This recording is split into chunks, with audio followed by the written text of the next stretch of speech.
Tatum, right, rising superstar. Really, this could be a game changer for him, like it was for Giannis, like cementing that, like winning a title. A lot of times that's built into cards, so that would be good for Tatum stuff. But then you mentioned, Clay, Draymond, and Curry, right, being that they want to show that they're still the best. All right, what's going on, guys? Welcome back to Card Talk. I'm Ryan, joined as always by Tyler and Lou. A lot to get into on today's episode. We are going to talk about the NHL and NBA playoffs, both of which are going to be coming to an end here very soon. We will recap the F1 race in Monaco and everything that was. Ty wants to talk a little bit about the French Open. We've got Play of the Week. We've got a lot of questions, some good ones about the Nationals. So if you're interested in that, stay tuned for that.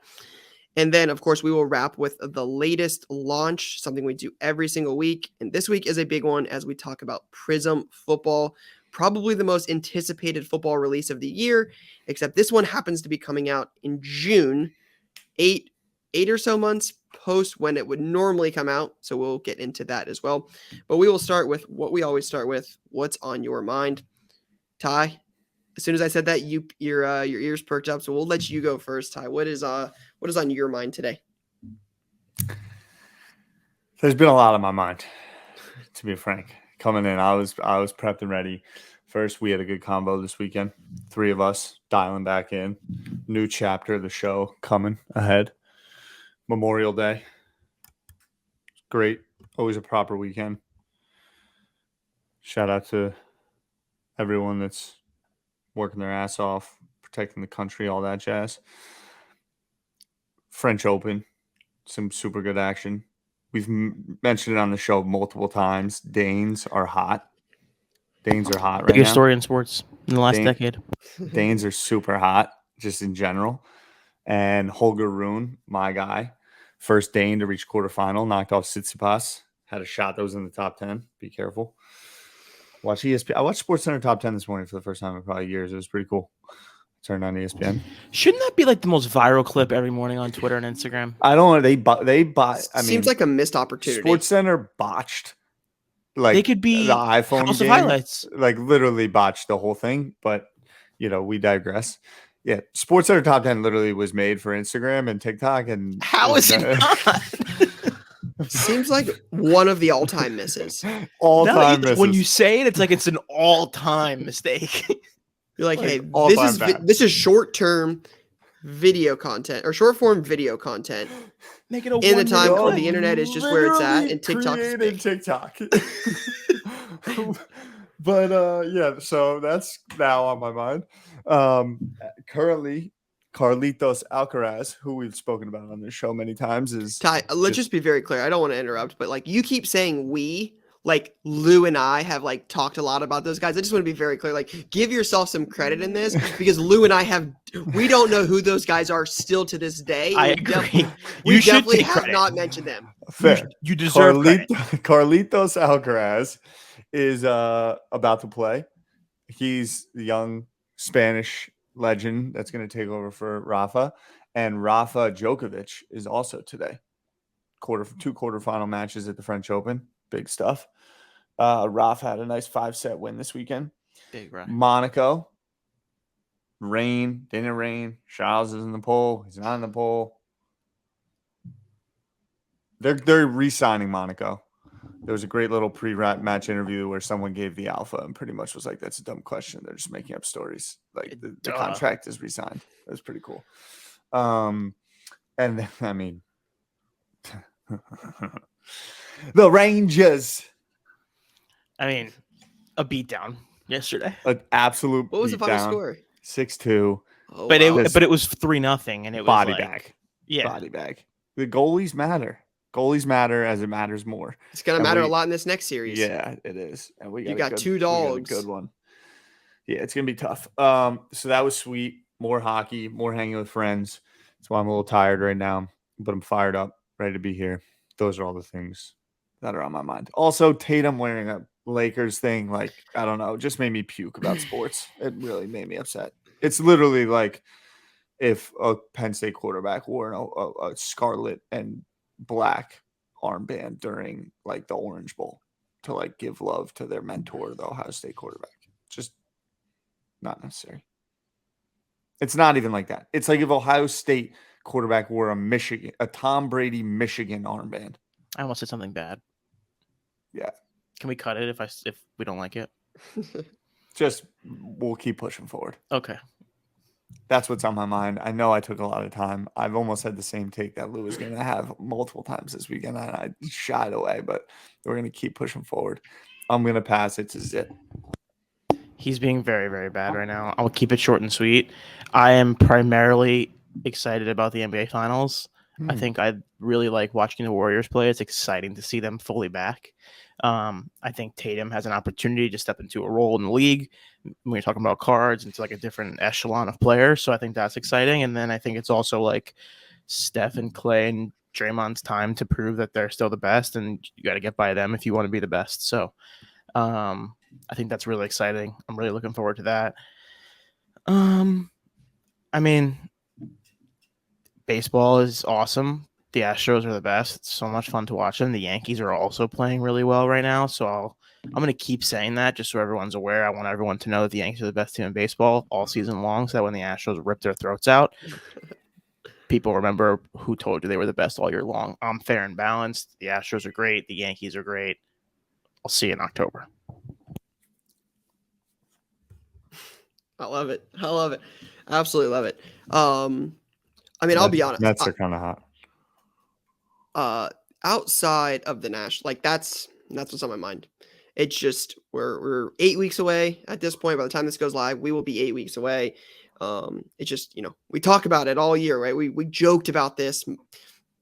What, 2 weeks after the national, we had a countdown. Yeah, there's 340 some days, right? And now we're approaching 50 days. Like, we're not far from 50 days. I think next week we'll be right around the 50-day mark. Like, we're getting there, and it's going to be here before you know it. And I shout out to Courtney for posting a lot of TikTok about it. Like, she's spending 30 minutes every day preparing for it.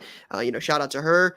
I think it's going to matter when the national comes around and you've spent 30 minutes every day for 8, 9, 10 weeks. You put that little bit of time in, right? 210 minutes a week, 1,600 minutes over the next 8 weeks. Like, that's going to matter. That's going to pay off if you're looking to have extra cash to spend. That is 100% the focus right now is, the whole do something today your future self will thank you for, because the national is going to happen. And if you're going to be there, you will regret not being more prepared for it. This isn't your average Dallas card show. I mean, Dallas is a great show. I think it's the best show in the country outside of the national. Mm-hmm. And the national they're just not even comparable at the moment. And that's the focus. I'm locked in, and I'm just trying to get prepared for that. So I think that's the one thing on my mind today. So I missed something. What'd you miss? Played 2 rounds of golf this weekend. Both Friday. I did a little, Memorial Day Friday action. Both rounds of golf. The storm horn hit on the 14th hole, Friday and Saturday. Some of the hardest rain I've seen on both days. But that got me off the course in time for the Champions League final. It was a pretty good match. It's the game of footy is interesting because in one game anything can happen, and Liverpool was the more talented squad, and Real Madrid just goes Real Madrid on them, and Vinicius Jr., who's a young stud with a big goal. But we're now in a weird spot because we'd be going right into the World Cup right now. For all of history, that's when it's been played, I believe, unless someone's going to comment like in 1926. But it's not. It's this winter, so we're going to see a lot of different transfers happening. The footy, I'm interested to see what's up with the footy card market come national. Very, very interested. Sancho Topps Chrome 10s are like $35. You hate to see that. You hate to see that. Lou, you made a point earlier as I want to get into the next topic. I want to talk about the playoffs. You made an interesting point. You're like, Tatum, right? Rising superstar. Really, this could be a game changer for him, like it was for Giannis, like cementing that, like winning a title. A lot of times that's built into cards, so that would be good for Tatum stuff. But then you mentioned, Clay, Draymond, and Curry, right, being they want to show that they're still the best.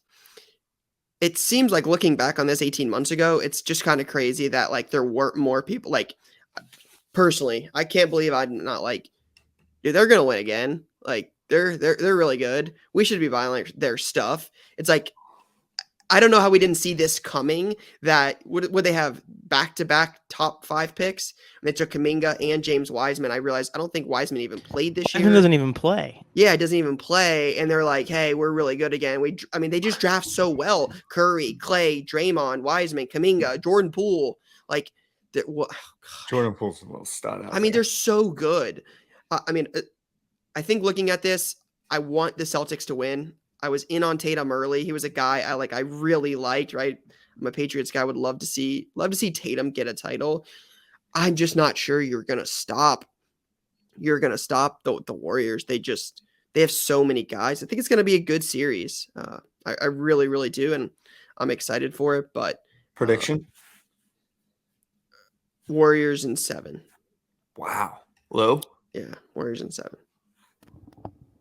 I would go Warriors in 6.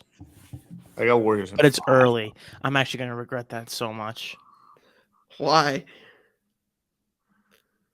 Because it's too early for that. But that's fine. I'll stick with that. Warriors in 6. Too early for that, brother. The first game's in 2 days. 48 hours. There's a lot of time to think about the series. Some analysis that needs to be done. There's a lot of thinking that needs to be done. I got a friend who's going to be really upset that I said that, and I'm going to get yelled at for that, and I don't need that in my life, but it's fine.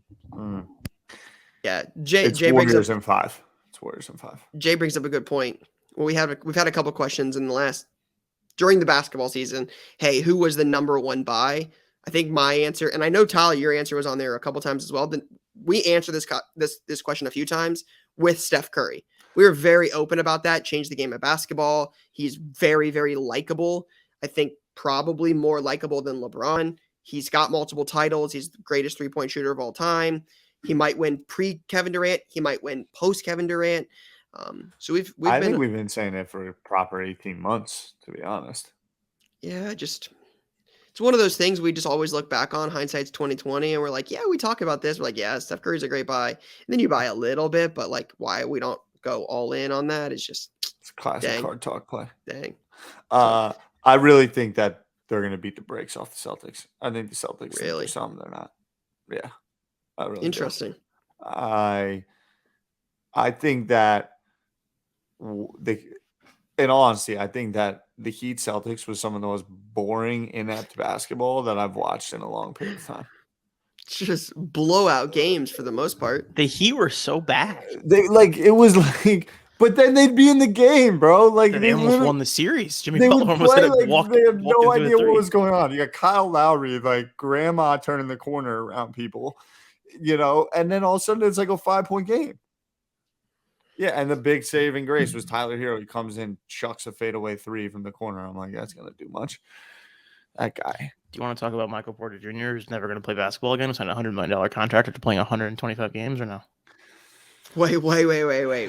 What happened? That Michael Porter Jr. is an all-time great. He was talking about Tyler Herro. I was coming to my guy's defense. I was jumping on Michael Porter Jr., just some classic banter. Yeah. I feel all right, personally. I think we talked about this in Miami, about like Michael Porter Jr.'s been paid. It's like really not much of a conversation, to be honest. Yeah, I think hasn't he been paid over $1 million? I mean, just based on his contract with what he's paid, it's like $1 million a game. Something. It's he made some good coin. Like he made some good coin. Yeah, Tyler's talking shit about Tyler Herro, especially because Tyler went on record and said that was one of the best all-time deals of like a max. Like they got this guy for a max. Like this guy's a superstar. Like I don't know if I called it one of the best. Jay, find the clip. Find those clips. Find the clip. Jay, run it back. Find those. Absolutely clips. Called it. Yeah, the perfect guy. That's exactly right, Jay. That's exactly what you said. He's the perfect guy for him. There's no one better for Max. You were sitting in the Michael Porter Jr. will go down with you. a better career than Tyler Herro. That's such a stupid thing to say. Why not play again? Tyler Herro winning 6-man is more accolades than Michael Porter Jr. will ever win in his career. True. That's because he's not a 6-man. He's not going to win any awards. He's not going to win them. I'm the best off the bench type of player. Like, what is that? I think what awards is Michael Porter Jr. going to ever win? Ever? What award would he ever win? Comeback player of the year next year. That's a fair point. If he wins comeback player of the year, it becomes interesting. Oh my! It's the one saving grace. So let him be comeback player of the year. It's the only thing I've left. It's the only thing. It really is. If he doesn't win next year, you're in trouble. Yeah, you're bad. You better hope he plays a full season. He's got to be Michael Jordan next year if you'd have a chance. Yeah. Oh, brother, man. Wow. Yeah. Tough scene. But speaking of, good games, I think the NHL playoffs at this point are going to be awesome. Like, Yeah. You're either going to get Lightning versus McDavid, Lightning versus the Avs, I think are the best team. You're going to get Rangers versus McDavid. If it's Rangers versus Oilers, I think I got to come out to New York and we got to do Car Talk live from the Garden. Agreed. For Rangers from the Garden. McDavid, Live like a from the little Garden. little cell phone recording live from the Garden. Super in. We'll get 3 tickets. Is he the scariest player in any He's sport so good right now? when he's on the ice. He's that much better than everyone. Yeah, and like Austin Matthews, great year, like amazing as well. McKinnon, amazing as well. But Kreider's a different type of cat. He's not, meaning what I mean by that is he doesn't have those type of talents. McDavid's on the ice, like 3 people have to cover him because he moves that fast and he's that strong and everyone's just open.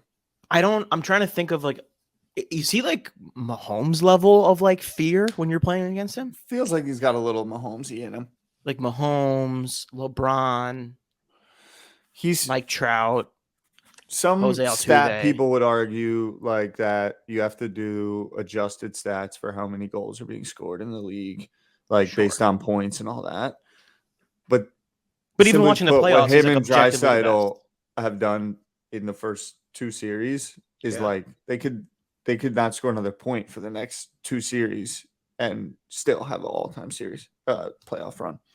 So they're definitely cooking, and the Rangers are just being the Rangers. McDavid's just one of those guys that just makes everybody around him better too. They're good.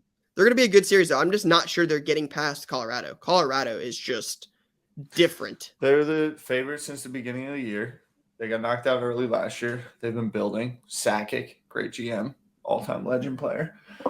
I think I got Avs, Rangers, which would be crazy. My cousin, who I'm in his wedding this weekend, is a diehard, he's like 35 or something, diehard Avs fan since his birth. And that'll be fun. Rangers will be fun.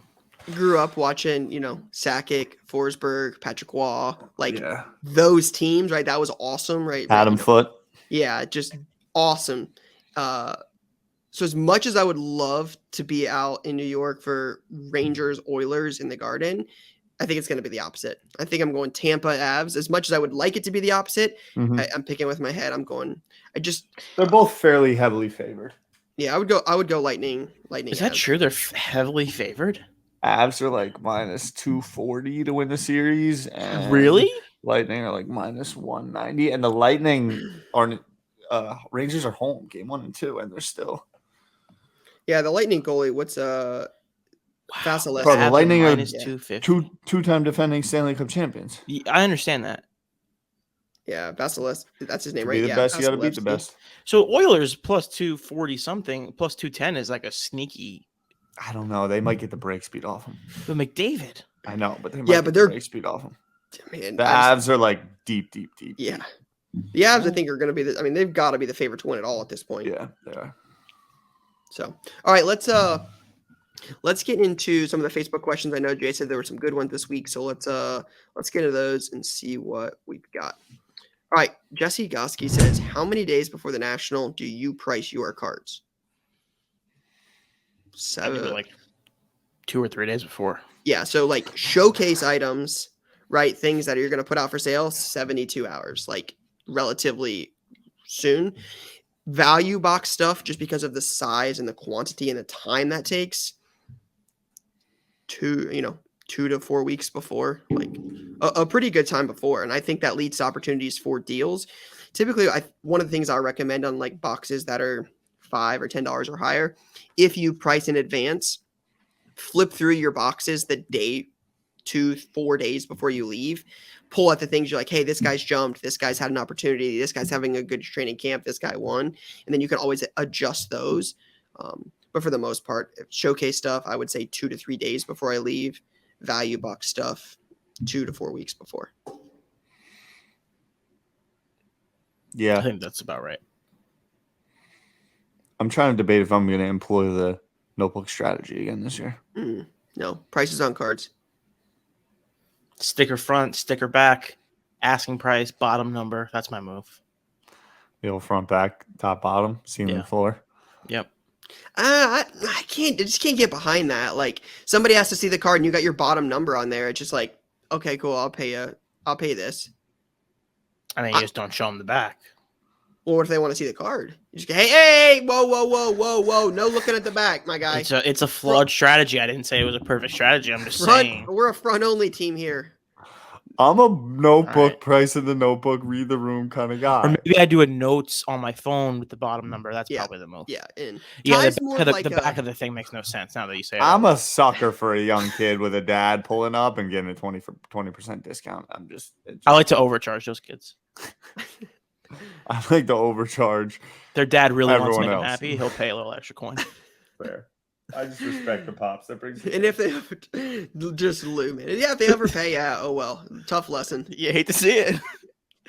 Ty, you're more of like a 24 hours before, like we're just gonna round everything up and just throw it in the suitcase and just head out and just notebook as the show's going on, kind of deal. Although that's more of like a I've changed a lot in the last year. Brother, you missed a flight to Dallas. I mean, like I'm not. I did. It was Andy K's birthday. What more do you want? Yeah, from me? that's just I'm talking like full committing on the cards. Like it's fair, but I've changed my energy. It's been a growth year for me as a human, and I'm gonna come into national looking like, an iBanker. Like I'm gonna really be like, I might suit and tie it up.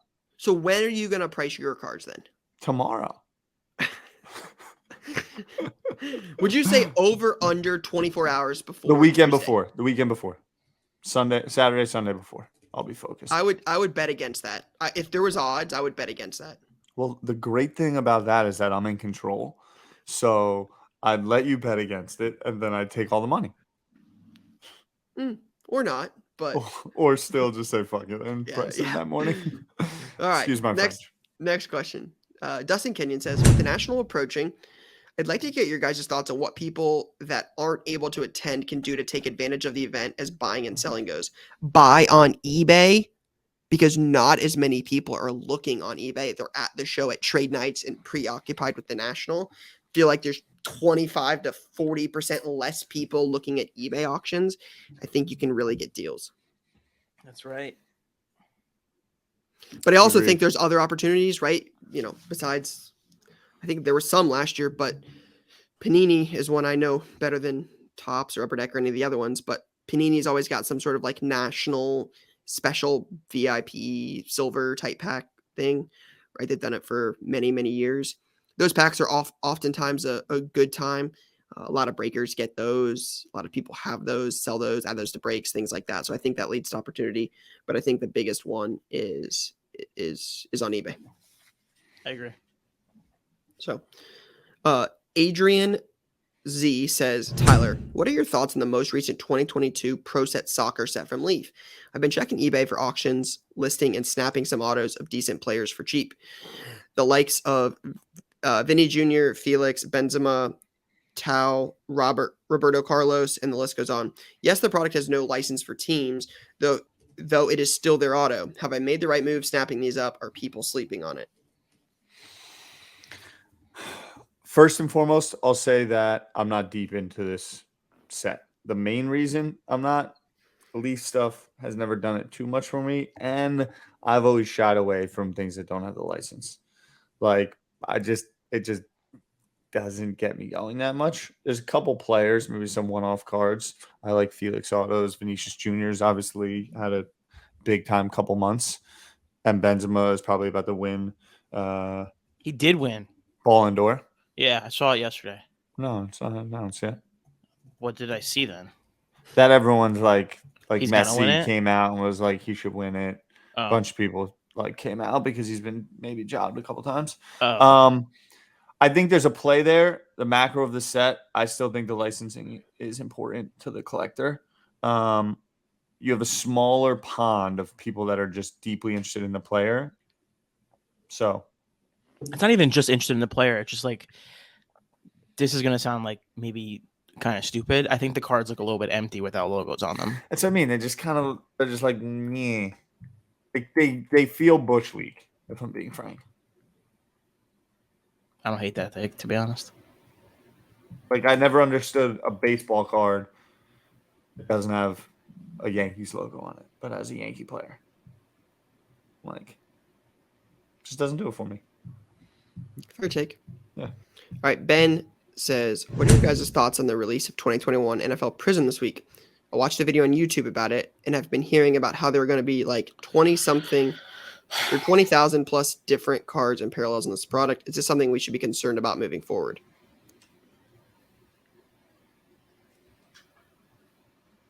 No. This is a part of, we talked about this 1,000 times. I didn't know who was going to go first. We talked about this 100 million times. I understand the perspective on that. You can't have it both ways. You're not able to have as many. You can't have Affordable getting cards. all the cards. Correct. Getting all the cards you want. Sorry, I couldn't get there. Getting all the cards you want at the price you want when you want it, while also having the card market expanding, while also keeping print runs lower. Like, it doesn't work. Yeah. An unfortunate reality of this hobby is that when more people get into it, you either need to increase production or increase cost. Cost is going to increase a lot faster than production will in terms of like when it gets secondary and how it goes all that way. So I just don't think that you can do anything about it. So it's not worth getting upset over. Get what you want to get out of the set and move on. Yeah, it seems like, imagine if Prizm had 1/4 of the production they're expecting this year, right? It's pre-selling at $1,600 a box already. Imagine if there's 1/4 of the supply, right? It is, and I know those things aren't directly correlated, but it's They're pretty closely correlated. Yeah, like Lou said, if there's not a lot of it, if it's super, super rare, well, the price goes up and then the average consumer can't even afford it. It's already $1,600 a box. It's it's going to be more expensive. Blasters are going to sell for a good amount. Megas also, like, it's all the retail is going to sell for a good amount. So it's just like, which one do you want, right? A lot less supply and increase in prices. Do you want more supply and decrease in prices? Like, where do we draw the line here? And yeah, I mean, as the card market continues to grow and continues to get more popular, they're not going to be like, all right, let's just print less and less. It just doesn't make any sense. And when Fanatics comes in, Fanatics isn't going to do the same thing either. They're not going to say, you know what, Prizm, that's the best football set ever. Like, let's just make a lot less. Let's just cut production by 90%. Let's not make any of it. That would be the best. Let's keep the parallels down, guys. Yeah, it's just it's a double-edged sword. Can't have your cake and eat it too. So I just think it's the way the market's going. We'll see. I just don't see how it can be that big of a problem for you if you can get what you want out of the set. You could still go, like, if you want to buy a pack, you can buy a pack. You're not guaranteed anything. If you want to get the gold refractor of Zach Wilson, go get the gold refractor. What's the issue? Eric, I've been looking at these Leaf cards. The bigger the base, the more cards that they are making. And when I think about these Leaf, I'm like, it's just another parallel, another type of variation of sorts. And to your point, collect what you like. If you're ripping boxes, the odds of the casino may be changing, if I'm being blunt about it. Yeah, I mean, the more and more they make, the odds definitely favor the house. Yeah. Like, as they make more and more to continue to be able to try to keep prices low as possible and get more people with their hands on Prizm, it just seems like the odds of pulling something are going to become more difficult and they will favor the house. But again, to pull a Trevor Lawrence card that's going to sell for, what's a Trevor Lawrence 101 black finite Prizm rookie going to sell for? Six figures. That's a big card. Like a lot of people are going to want that card. So in order to have like a million, I'd say that card's 100,000, 150,000. I have no idea. 200,000. It could be $1 million. I have no idea. Right. But a 6-figure card, those aren't going to be in $10 packs. I just don't see that as much. Yeah. It's an exciting release. Yeah, it's gonna do. I understand people are. Numbies. Yeah, it's gonna be very, very popular. Prizm is the big one. We'll talk a little bit more about it here in a few minutes as we talk about latest launch. But let's get on to the next question.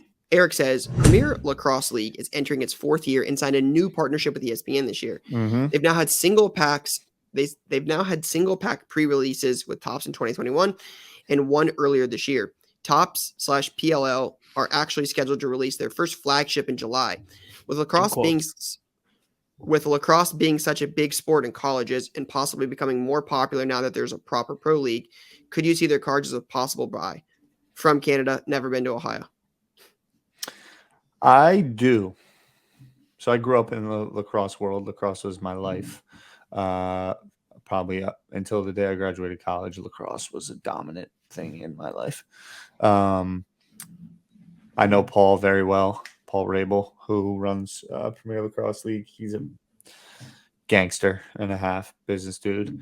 There's a lot of individuals that play in that league that have like almost like a folklore following to them. Like a numbered Kyle Harrison auto, I think, is pretty cool. Another thing to think about is lacrosse historically is a fairly affluent sport. A lot of you just had Cornell play Maryland in the final this past weekend, yesterday. It was a sweet game. Maryland, first undefeated season since 06, Virginia squad. If they keep it reminds me, I would say overtime elite. I think it's a little bit more. I think there's a little bit more appeal than even overtime elite for the product. And I think overtime elite's been an interesting foray, and I think it may take some time for it to play out, but I like it personally. I'm definitely going to rip a couple of them. So the first edition boxes, there's one recently sold for $30, and then of course it's a small box, only like 5 cards in it, whatever. But some of the singles are selling for crazy. An out of 15, $210, an out of 5, $250, an out of 10, $135, 200, $150. Like there's a little bit of action on the cards, right? So it's kind of interesting. Yeah, I think a lot of it like F1, right? Like if you enjoy the sport and you like watching it, I think there's potential there. But to say like, hey, is Premier League lacrosse the next big thing in sports cards? Like, definitely not. No. Like if you like again, I've got into F1 more recently, right? The last 12 months. I enjoy watching it with my wife. We went to a race. Like it's fun. Like I will enjoy collecting it. Like that's cool. But I'm not like lacrosse does absolutely nothing for me, not even the slightest bit. Didn't grow up with it. Like it's never been a part of my life. And I'm not like, oh man, can't wait to get some of my hands on some of these. So I think it's different for everybody. Yeah, I think a way to think about it is if you're someone like Tyler who is into lacrosse and knows lacrosse fairly well, now that this first set is coming out and assuming it does decently well, which it seems like it has been so far, they're going to keep releasing those. So if you could stay in your lane and lacrosse is your lane, you might be able to make some plays on this stuff, right? I think that's a good way to think about it. Outside of that, not that interesting. Yeah. And I would almost answer the about lacrosse cards in CZ1 maybe being a thing in the future. Jay, can we clip that for TikTok? We should do a lot more recall stuff for TikTok. What I'd say, Eric Mark Murray, you asked this question because you're interested in the product. As an investment, am I going to make money off this? Incredibly high risk. Incredibly high risk. But what I would say is that you asked this question for validation, and I would say you should dabble. If nothing else, you'll get some stuff you like. You're probably knowledgeable about the sport and the game, and you'll make some good connections, and you might be able to make a couple plays. Don't seek outside validation. I think what you're putting down on paper with the question is follow your gut, follow your instinct. That's been the number one thing that we always say, and it should turn out well. And if all else fails, you have a couple cool cards that you admire the players of, and you'll have learned a new thing for your repertoire in overall investing or investing in sports cards, etc. That's how I would answer that question. Yeah, I think that could teach you a lot, right? Like, again, you buy some Topps cards, you buy some gold, some red, some greens, you buy some different parallels, you get some cool cards, and if they go up, cool. And if not, you're like, hey, I don't want these anymore. Not really as big into lacrosse as I thought, and you sell them. It would teach you, like, hey, which ones are other people buying? Like, I think there's market trends and there's other benefits you can get from buying them. But yeah, it's if you enjoy it and you've collected it and you grew up around lacrosse and you like sports cards, I think it's an opportunity. But for the average card collector in America, I'm not saying I think it would be foolish to say that Premier League or Premier Lacrosse League is the next big buy. So, all right, Cooper says, for all the guys, is DeShaun Watson a buy? Before he left the league, he was a top 5 quarterback, but his stuff is selling nowhere near the top 5. I would DeShaun Watson stuff does pretty well, all things considered. Mm-hmm. Like, DeShaun Watson stuff is not cheap for a guy that's going to be suspended. Like, when DeShaun Watson was traded to Cleveland, we had a bunch of stuff on eBay. A lot of it sold. There's definitely a lot of hype around DeShaun. He's going to be suspended. Is DeShaun Watson a talented quarterback? Absolutely. I don't think there's any questioning that. AFC is really tough. Only one quarterback's coming out of it. Could DeShaun Watson have a big year in Cleveland? Yeah, sure.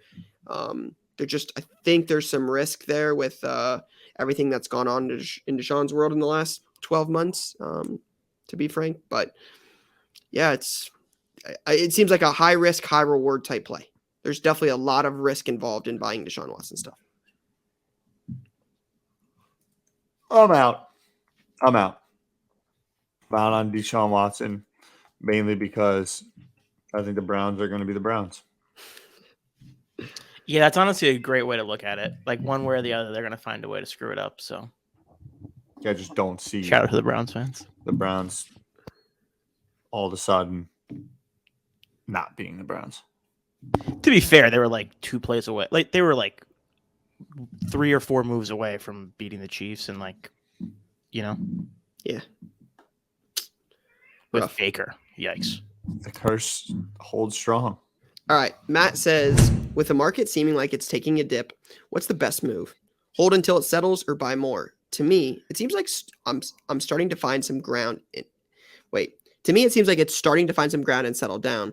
Love the show and keep up the amazing work. Thank you, Matt. I would say it's funny that the 2 things you said is hold or buy more, not sell, which I think is long-term view is always strong. It's hard to answer that question based on your financial situation. If you're flush and you think that this is a short-term kind of reset or dip, I think there's a lot of opportunities. What I would say, there is a subset of cards, base high population cards. I would not be buying those with intent to resell at higher value. I think that long term. I think grading is continuing to ramp up. I think that the biggest players in the hobby, or the grading of base cards, is outpacing new demand for said cards. So I don't think that those are interesting. Vintage, low population, historically great players, hot prospects, variations, low population, growing audience sports, F1. That I think F1 is still growing. The things that we talk about on here, I think there's certain areas in vintage soccer. Vintage baseball has been big, vintage basketball. So that's where I'll be buying, but I wouldn't be looking at modern base because that's taking a bloodbath, and I don't see that being hit a bottom and skyrocket back up in the immediate.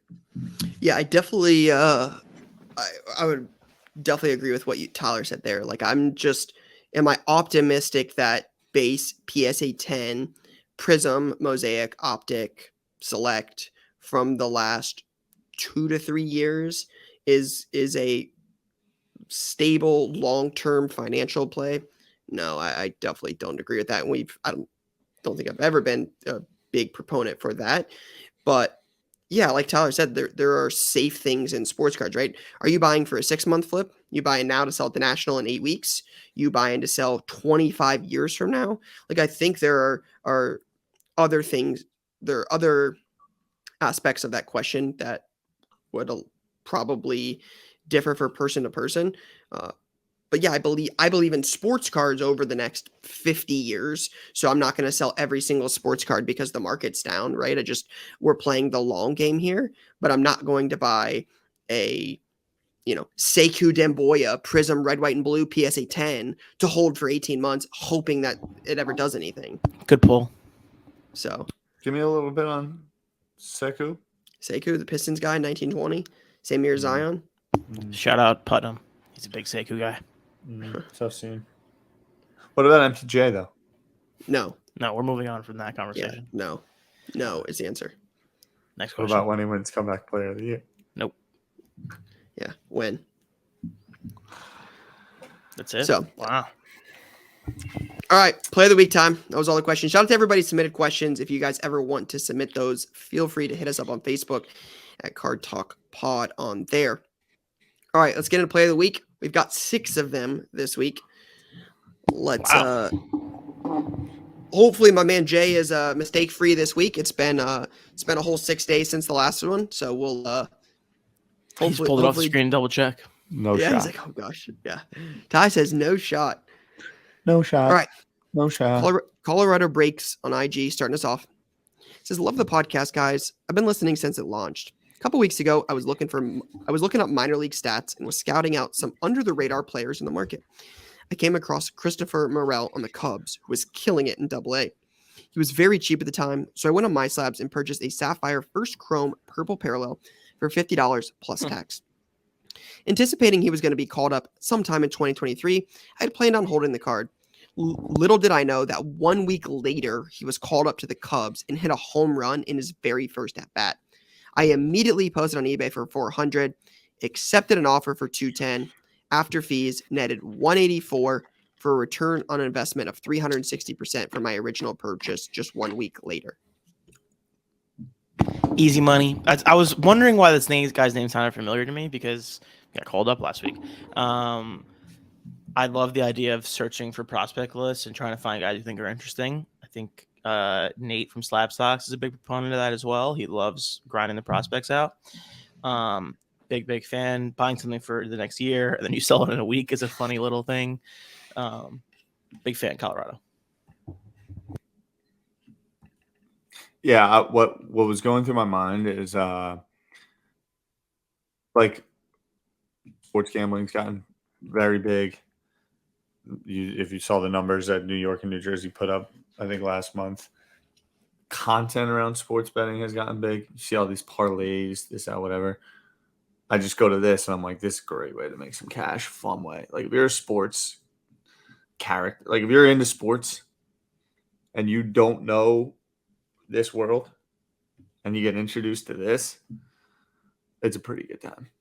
Yeah, this is why I believe in sports cards as a way to help, as a another avenue for somebody that's looking to gamble, right? We've talked about this over and over again, that if you believe this guy's going to be called up and you want to place a bet on it, right? Well, if it doesn't happen by a certain time, you don't have anything to show for it. Instead, you have some tangible asset you can sell if you believe on him, right? You believe Kyler Murray is going to throw 6 touchdowns in week 1 and you place a little bet on that.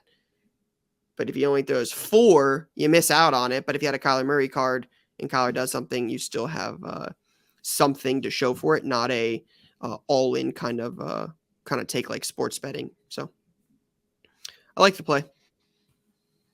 I like to play too. And I like that it's purple. Let's be real. All right, next one. You're a simple man.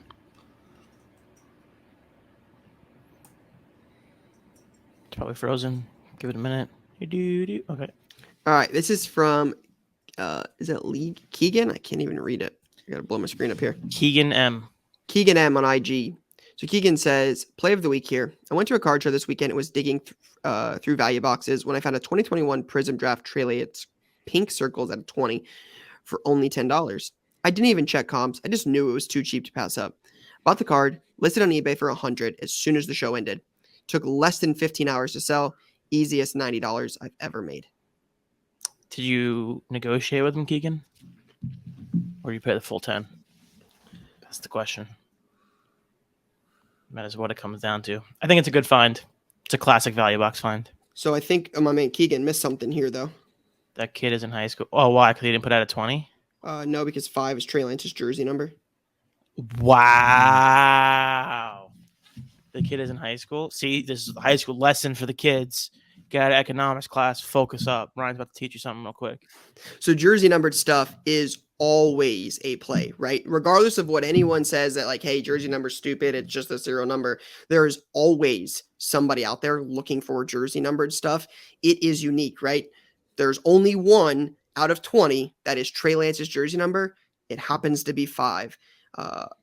Trey Lance wore number 5. That is his number. So this is definitely something I would have gotten rid of. Panini in the title. I would have gotten rid of number 120 in the title. Might have gotten rid of Crusade in the title. I would probably got rid of Prisms. We'd have found something on here to put jersey number in all caps at the end of this listing and let somebody know that this is jersey number. And I'd have thrown it up for a little bit more. Somebody's always looking for it. It sells. It is. I cannot recommend jersey numbered stuff enough. I got taught it early on, and it has worked time and time again over the years. Jersey number stuff is a play. Is it possible this is already getting the jersey number bump or no? Maybe that's why somebody bought it. Yeah. But I don't know. Based on what I'm seeing on there, like I would have had it in the title. It definitely would have in the title. I agree. 100%. Would have drawn some interest. So good work. Good play, Keegan. Still love the play. Love a good value box find. All right. So this is from Zips Cards. It said about 2 Topps Museum Pedri cards from the same seller for $16.50. One of them was a BGS 9.5 gold rookie out of 50. The other was a BGS 9.5 ruby autograph out of 25. I purchased these to hold for the World Cup, but had a different play in mind. Non-sports cards. Like Ryan said, sometimes taking your wins and moving them out of cards is important. So I sold them through a Facebook group of a private sale. Got $500 for the gold out of 50, $2,500 for the ruby auto out of 25. No fee as the buyer paid friends and family. Card Talk recommends you always use goods and services. Protect yourself. Thank you. It was a profit in the same month, or it says of a profit in the same month of not even trying to shop it around of $13.50. I ended up putting my profit towards a down payment for my first Jeep Wrangler, Unlimited Sport, not from Ohio. That's fire. I love that. The Unlimited Sport.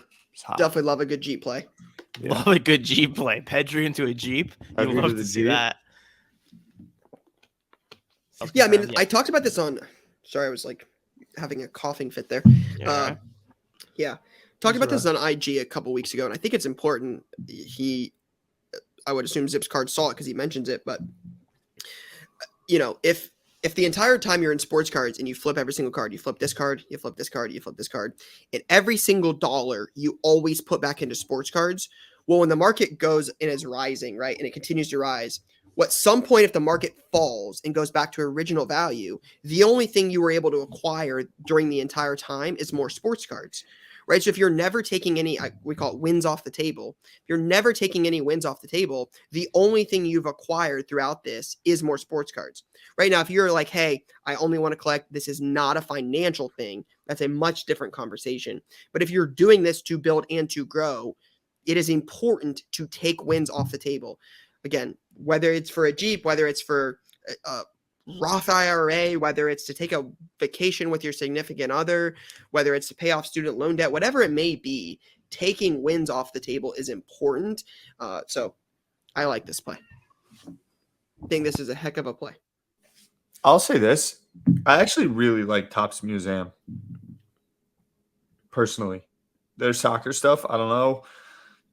There's some of the earlier product I was ripping. Remember that, Lou, back in Huddy Yards, pre-COVID style? Shout out Huddy Yards. Shout out Huddy Yards. Yeah, I like this product. I think Pedri, I think it's a great play. Not from Ohio. Flipping into a Jeep. Zip. Zips cards. I'm gonna be honest. The flipping it into a Jeep is really gonna give it a plus up in my brain when it comes time to make decisions. What does Just Zip gonna think? be honest. Zip is playing dead again because no one's talking to him. He's upset that Zip's cards is getting all the action. Yeah, he's like, wow, why didn't I find that Petri? Yeah. All right, next play, Jay. What if Zip's cards is Zip? Damn. Jeez, this is gonna be a big play. Mm. All right, holy cow! What's happening? Wait. This is gonna be interesting. All right, so this is from AAR in 1756 on IG. Play of the week submission. Hey guys, love the show. With the proliferation of auction platforms, I have been focusing on picking out items in auctions that don't fit with the other items. Recently, I found a 1968 Pete Rose PSA 10, which is a Pop 11, in with a bunch of modern cards. Bid way higher than anything I've ever done before, and I won it for $15,352. Since there was a recent comp of a bit higher, I thought I would do well in time. I posted the card on eBay for $40,000, and within 1 hour, I had received an offer for $30,400. Accepted immediately, and after fees, I made a profit of $13,575. Not bad for a 4-day flip. 4 days. I mean, I think this is kind of goes to this is crazy. Let's start there. It's all paying attention. Yeah, this is called action. This is like that thing we were talking about last week where there's so many sites now. It's like there's Alt, there's Golden, there's PWCC, there's eBay. There's going to be these times where these cards get stuck into an auction that don't necessarily belong there, and you could do exactly what Matt did. This is great. Yeah, Wow. I think the surplus in places to sell cards means there are plenty of buying opportunities. Again, you just can't check every single big auction place all the time. So yeah, it's an all-time play.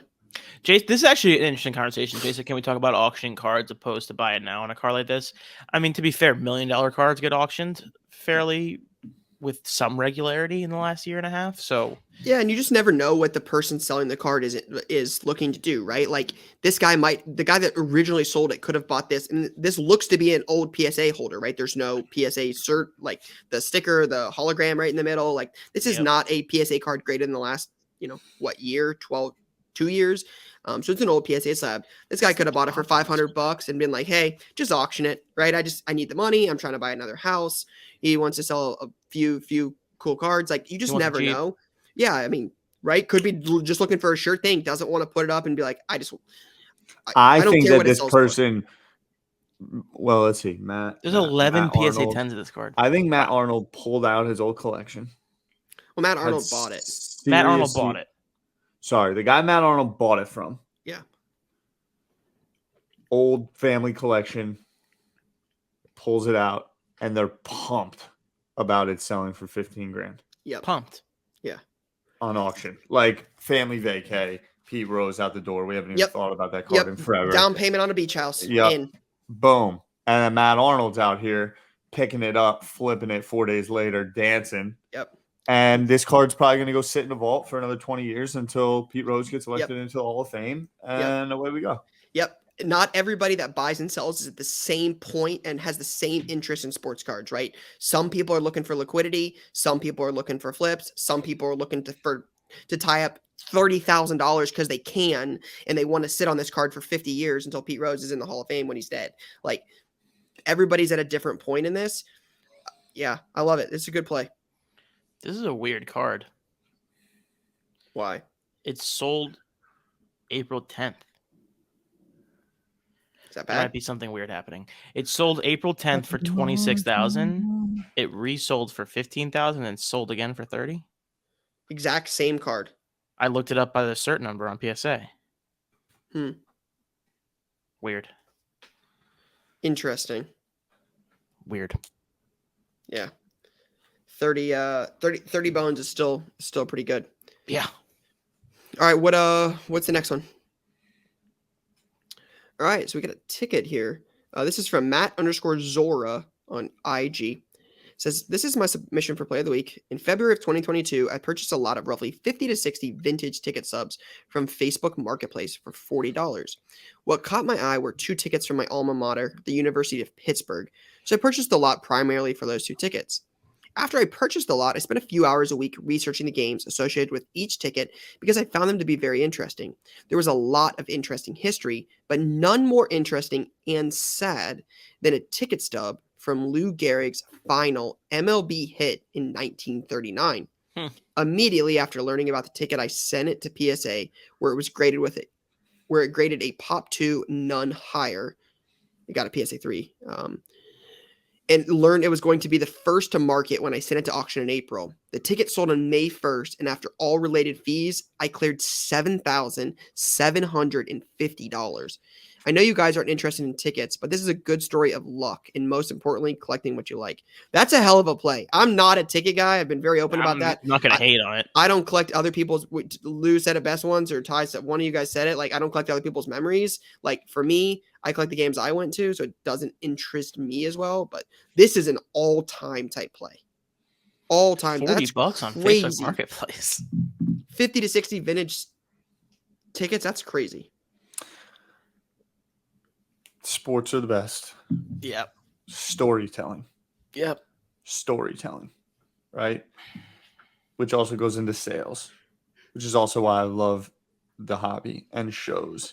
And I think younger individuals, kids that are in the hobby, are at a great advantage going forth in life because they understand a lot of dynamics.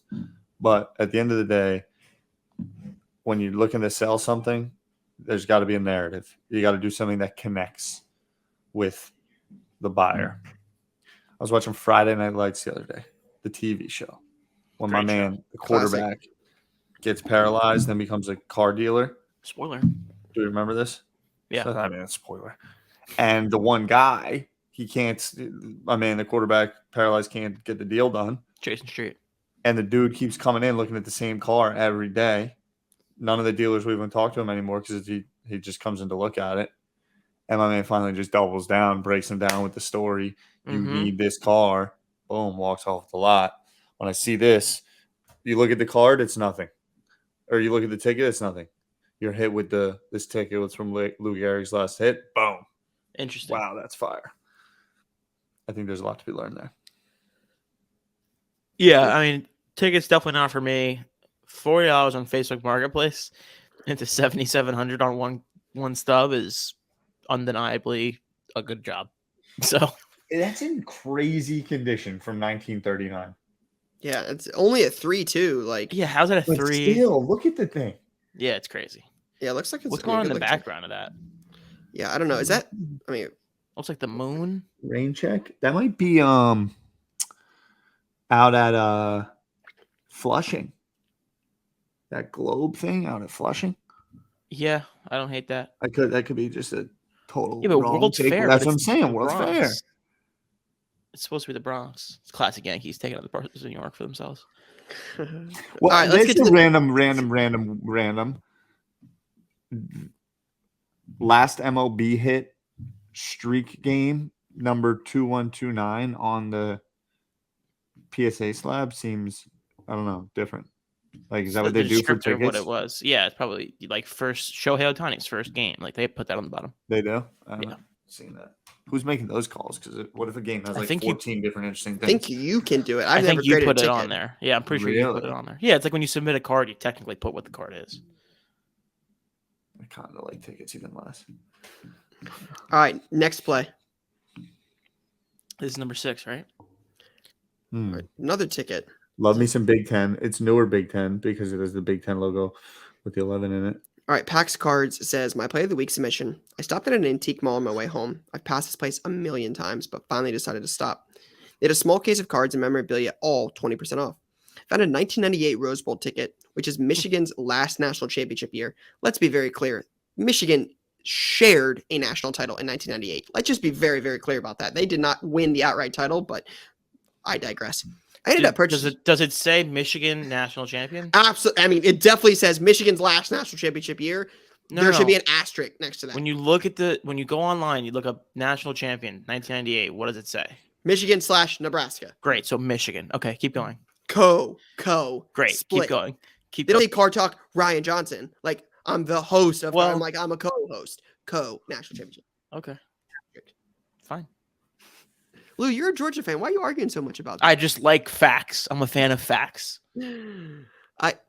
I ended up purchasing the ticket in a LeBron James 2003 McFarlane figure for the PC. Paid $60 out the door for both. Listed the ticket on eBay in the car and accepted an offer 2 days later for $225. Antique Malzer for the win. That's cool. I'm so confused. 1998 national championship. Yeah. Who won 1998 college football championship? Tennessee defeated Florida State Seminoles. No, you're probably because that's probably the 1997 season or whatever it was, and But then then the game is 99 says Florida State right. But beat Vodtech. No, I thought they were code. 1997 was the season. The game was played Michigan. January 1st, 1998. Yeah, if you look it up does online, say it definitely Michigan. doesn't say it, but I could have sworn it was Nebraska. 97. It says 97. I guess it's 97, 98. Am I muted? What's happening? No, I can hear you. I can hear you. Okay. I can hear you. We're just trying to figure it out. Got it. I want to look this up because I thought it was Nebraska, Michigan. Yeah, it is, but when you Google it, it says 97, so that's 97, 98, probably 98, 99. Yeah, That's Michigan the and other Nebraska split. one. Yep. AP was Michigan. Coaches was Nebraska. Didn't the president used to get involved in these things? I don't know enough about I that. think so. The president picked the winner of the college football season. Seems like They a were in the mix, yeah. At some point. odd like job the description. commander in chief. He'd come out and be like, "This is who I got." Like, they Well, that's won like that. when like Obama used to do the brackets kind of thing. Kind of, maybe. Yeah, got it. Cool car, cool ticket. I think I like the big. So, as the anti-ticket guy, I love a Super Bowl ticket. Super Bowl tickets are awesome. Yeah, big A tickets. big husk, nice Big, cardboard ticket. Annoying. It's like weighs down your neck when you're wearing it. That's the best because you got to get those big tickets. You get them in the lanyard with the big plastic. So that's. I hope NFTs don't take that from us. I want to keep those big, gigantic tickets. Tickets don't even exist like that anymore, bro. Big ticket. They don't give out big tickets for events like Super Bowl last year. Didn't have a big ticket No, anymore. you could get NFTs. You couldn't get a ticket. Damn. They have like that's a commemorative. shame. I have a commemorative ticket thing that's like one-sided and like sucks, but That's a real shame. That Yeah. makes me sad. 1,000% terrible. Let's bring back tickets. NFTs suck. I Agreed. like them. I'm a fan. That's made a clip for sure. Bring back tickets. Bring back tickets. I like NFTs. Just so I like unnecessary. NFTs too. I hate that they took away Super Bowl tickets from me. Though. Me Yeah, too, agreed. big time. I hate the Ticketmaster. I'm out here collecting my printed out Ticketmaster fucking tickets, bro. Yeah, like I go to Ohio State games. I want the ticket from any Ohio State game I go to. I have one for 15, 20 years of my life. Now I don't have I have anything from the last. so many Jets tickets. 3 That's years. So sad. Wow. Yeah, terrible. Anyways, It's miserable. Cool find. 225. Pretty sweet. Yeah. All right, so that's out. Jay, what are the other 5? That's out. Yeah, that is out. I think Pete Rose needs to be excluded too. Not excluded, but it's not gonna be my pick. There's a lot, man. I love the Facebook Marketplace one. I like Me the too. Trey Lance one. I like the Pedri. This is a good one. I am going to go. I'm going to go with Pedri. I'm going to go with the Pedri one. I like the taking For the the wins Jeep? off. Yep. I like the taking the wins off the table. I think that's smart. I think you've seen that now with the market softening over the last 30 to 60 days as the world economy has softened, or, for lack of Mhm. better words. I like that. The Jeep is a bonus, as I'm a Jeep guy. So, I like that. I wish he was from Ohio. Definitely would have been, definitely would have been that. But yeah, I like the wins off the table thing, right? Sometimes we have different ideas for cards from when we bought them, and we do something like that. And it Zip's cards. I mean, seems like a no-brainer with a, Card Talk agree. mascot named Zip. I mean, Yeah, shout out Zip, my boy. yeah, so I would go with the Pedri pick. This is actually a really like sneaky week. Like I think a lot of these plays could have won. This is actually pretty sneaky. It's weird. It's like the ones that Jay doesn't hype up as much are typically relatively sneaky, and then the ones that are really hyped up, you're like, mistake, not a mistake-free zone. Sometimes can be below average. Yeah. That was an attack on Jay. I'm not gonna go there, but He did go pregame hype, though. I will say that. Jay Slater. But I'm with Zip. And Zips cards too. Yeah, listen, you got to play your schedule right. You get the matchups that show up when the plays come in. So I'm going to go with Zips as well. I think it's a clean sweep for Zips. I will say I like the Lou Gehrig $40 marketplace. Yeah, I love that too. That's a close second. But I also like my man Keegan going in the value boxes, selling a Trey Lance for Yes. $100 and not even knowing it was jersey numbered. I mean, I don't that's an hate that all-time either. type play. So, And my guy making a double up 15 grand in 4 days because he cleaned up on a Pete Pop Rose. 11 card. Yeah, I mean, what a week! Wow, That's congratulations, a big flip for Matt, and I want to give Matt a lot of love because when I see someone that submits on IG, they got 24 followers. They're following 16 people. They're probably not that active on social, but they're engaged in the show and coming on. That fucking fires me up if I'm being super frank. And he's online making plays like this. Absolutely. Like, hey, I'm not on IG much, but for Card Talk, I will be. Like, here's a play. Shout out and to Matt. I use the internet to like really impact my life and my financial standing. Yet I'm not messing with this whole social scene. Like, I respect it. It's called discipline. It's called action, and many ways to play the game. And so, man, that's good. Love it. Agreed. All right, let's wrap it up here. We've got one thing left. That is latest launch. Talked about it at the beginning of the show. We've been talking about this for a long time in terms of what the delay in football products would mean for your cards. And the biggest one of the year is finally here. 2021 Prizm releasing this Friday. Before we get to that, you also have some other stuff coming out this week. You've got Bowman University Basketball, Topps MLS Soccer, Upper Deck Series 1 Retail Hockey Tins, Leaf Memories Basketball, Revolution WWE from Panini, Topps UEFA Champions League Chrome Soccer from Topps. But again, the big one being Prizm Football. Currently being pre-sold online for right around $1,600 to $1,700 a box. That would put a case right around $19,500 for 12 boxes. Any initial thoughts on, we've talked about it a little bit on the show, but any initial thoughts on the biggest football release of the year finally being here on June 3rd? On June 3rd, right? Finally. October is typically the release month for football, Prizm football. We're here, six? What's the math on that? 8, 10? I mean, how many months is that? A long time? It's like 8 half months? A national countdown. So definitely I'm just pumped. All is forgiven. I don't care. Just give me the cards. I don't care. I want to buy. I want to do breaks. I want to do it all. I am interested. I'm fired up. Yeah, I definitely think it's I've seen some chatter about the price, right? I definitely think it's an expensive box. Yes.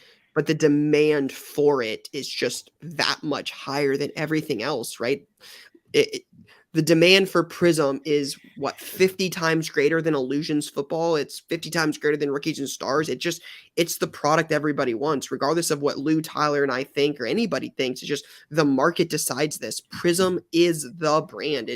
Panini knows that. It has been for some time with football and basketball, and these big cards are going to matter. We're 4 weeks from now, 6 weeks from now, we're going to be on Card Talk, getting ready for the National, and you're going to see a major, major sale. A Trey Lance Gold, a Trevor Lawrence 101, a Mac Jones 101, a Mac Jones Gold Vinyl. Like, we're going to see these cards. They're going to sell. There's going to be – Slapstocks is going to have a post about it. It's going to say major Prizm football sale, and we're going to get on here and we're going to talk about it. Mm-hmm. Prizm is the one, regardless of what we think it is. It's just – it's going to be a big release. As far as I can tell, let it be known that the first 2021 Prizm card posted on eBay was a Zach Wilson base card. Let that go down in the history. Really? I just looked it up. The only one I can find is a Zach Wilson base. I saw Prizm first off the line, got to people's doors on Saturday. I saw the first case somebody had. Didn't see what they had pulled, but I saw there was a case available. Makes for a nice weekend. Yep. So I did buy a case. I bought a case first off the line. Makes sense. So Good job. Yeah, I think I'm gonna. What did they go off at again? They got to like $14.69 a box. I paid a little bit more than that for mine. Interesting. So, Man, oh man! Finally. Jay, Courtney, could you all maybe look up the date that we had our PC conversation where we all decided who we were going to PC? And I decided to pick a random middle of the road Ranger, and he goes on to have the most prolific season ever as a New York Ranger. I know we're not doing this as like a, hey, that's the only guy Tyler picked to PC. No. I'm a Ranger guy. He buries excluding- 2 goals. He buries 2 goals in Game 7. Like, come on. Like, Lou, you remember anybody else in that conversation? Must be nice to cherry pick your favorite PC guys when it works out for you. Who was the other guy?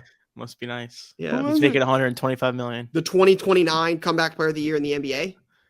That would be a big year. Yeah, 10 years from now. That means he battled. If MPJ is in the league in 2029, I will eat my hat. Come on. You don't think he's in the league in 2029? Jay, clip that. I want that.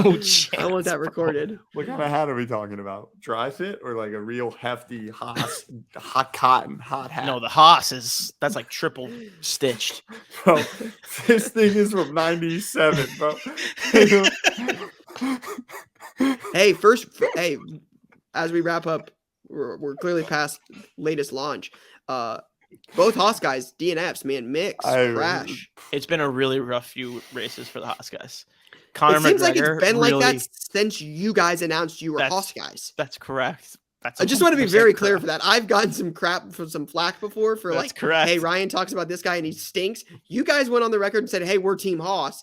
I've never been a part of that. And and Haas is like down bad. It's been tough for those boys. It's been really rough since we said we were Haas guys. And it was really tough for McGregor to be like, hey, I'm here for Team Haas. And they both immediately DNF. Yeah, it said storm's coming and then the first two people immediate DNF. Yeah. What was the deal? Mick crashed and Mick crashed bad though. Magnuson had a car failure? Yeah, like engine brakes failure or something. Yeah. Yeah, down bad. Rip. I mean, Jesus. I think he also hit Lewis, which wasn't great. He's been hitting. I feel like he's an Haas aggressive has driver. been running Lewis off the road, wasn't it, Mick? Two races in a row. It was, yeah. I thought Alonso was the one that hit. Alonso did too. Lewis has been getting hit a lot. I'm pretty sure Mick ran Lewis off the road a couple races ago. Hey, shout out to George, top 5 again. Man's just beast. Shout out longest Car Talk episode ever. Ilse, if you're still here, shout out. Yeah. Shout out to y'all. All right, 8 weeks to the National. See you guys next week. Bart Scott. Peace and love.